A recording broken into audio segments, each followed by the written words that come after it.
As long as there have been dynasties, consanguinity, marriage to a blood relative, has been a common practice of royal families. On paper, the concept is sound. Marry a relative, maintain the bloodline's complete purity. What could possibly go wrong? A lot, in fact.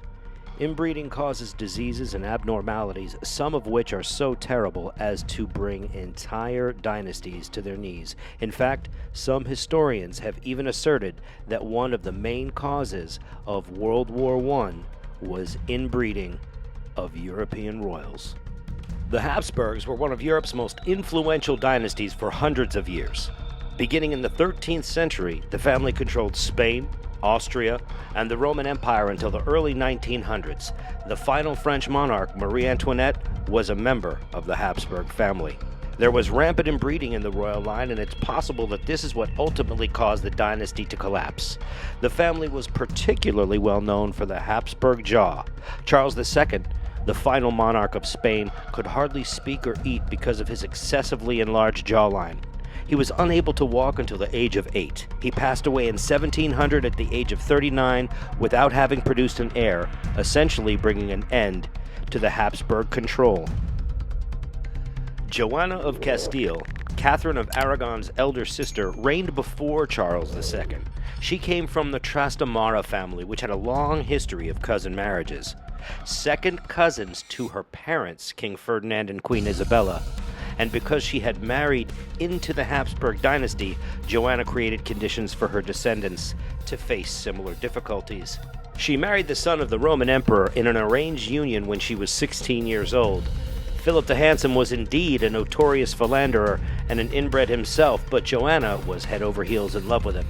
Due to the unexpected deaths of her older siblings, Elizabeth experienced a major mental breakdown, which Philip's treatment of her exacerbated. She clung to his body after his sudden death and spent each night next to it. She is known in history as Juana la Loca.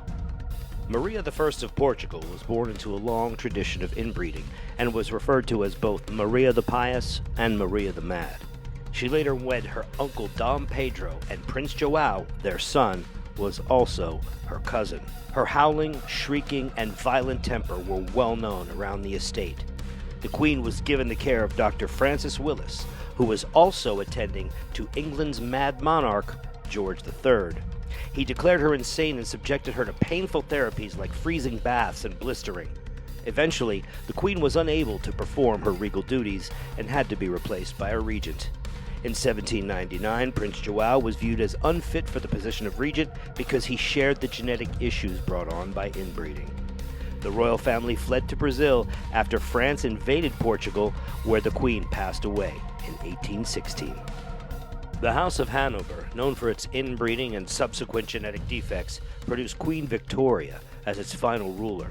King George III of England, who is remembered in history as the monarch who lost the American Revolution, was a member of this house and may have had porphyria, a genetic disorder that results in episodes of insanity as well as blistering and purple-blue urine. Dr. Francis Willis' treatment of the king included many of the standard methods of the period, including coercion, restraint in a straitjacket, and blistering. The king's recovery in 1789 made Willis's reputation, and he had to open a second establishment to accommodate the numbers of patients seeking his help. In actuality, history refers to him as the Mad King. Straitjackets and ice baths were part of his therapy. It makes sense that someone in his mental state would have lost a conflict as important as the American Revolution. King Tutankhamun of the 18th dynasty is perhaps the best known of all pharaohs, thanks to the discovery of his tomb in the Valley of the Kings, despite his brief reign. He was the son of Akhenaten, the notorious heretic pharaoh, who married his own sister Nefertiti.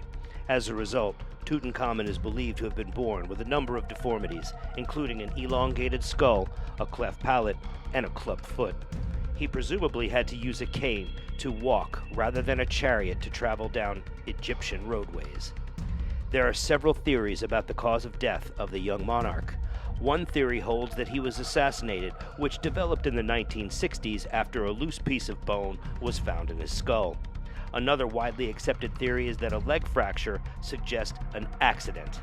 This possibly became infected and ultimately led to the young king's death.